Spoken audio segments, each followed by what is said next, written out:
Arjuna award గ్రహీత రాష్ట్రానికి చెందిన అథ్లెట్ జ్యోతి ఎర్రాజీకి మహారాష్ట్రలో ఘన సన్మానం జరిగింది. తానే వెస్ట్లో federation of Telugu associations of Maharashtra ఆధ్వర్యంలో జరిగిన ఈ కార్యక్రమానికి విజయనగరం ఎంపీ కలిశెట్టి అప్పలనాయుడు ముఖ్య అతిథిగా హాజరయ్యారు. ప్రస్తుతం శిక్షణ కోసం ముంబైకి వెళ్లిన జ్యోతి ఎర్రాజీకి సన్మానం చేశారు. తనను గౌరవించడం పట్ల జ్యోతి ఎర్రాజీ హర్షం వ్యక్తం చేసింది. 2025లో ఏషియన్ ఛాంపియన్షిప్ లో గోల్డ్ మెడల్ తీసుకొచ్చాను. దాని ద్వారా నాకు federation of Andhra Pradesh association of Maharashtra నుంచి నాకు ఈ రోజు సన్మానం అనేది జరగడం అయింది. నాకు చాలా సంతోషంగా ఉంది. నన్ను రికగ్నైజ్ చేసి ఇంత దూరం వచ్చిన తర్వాత నన్ను గుర్తించినందుకు. And thank you so much sir, Appalanaidu sir కి ఆంధ్ర నుంచి మహారాష్ట్ర వచ్చి నన్ను సత్కరించినందుకు అండ్ నన్ను గుర్తించినందుకు థ్యాంక్ యూ.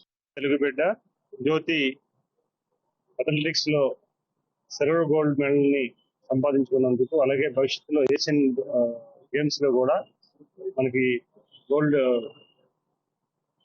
రావడానికి సిద్ధమవుతుంది. ఆ తరుణంలో ఈరోజు ముంబై తెలుగు అసోసియేషన్ ఆధ్వర్యంలో ఈరోజు అద్భుతమైన సత్కార కార్యక్రమం జరిగింది.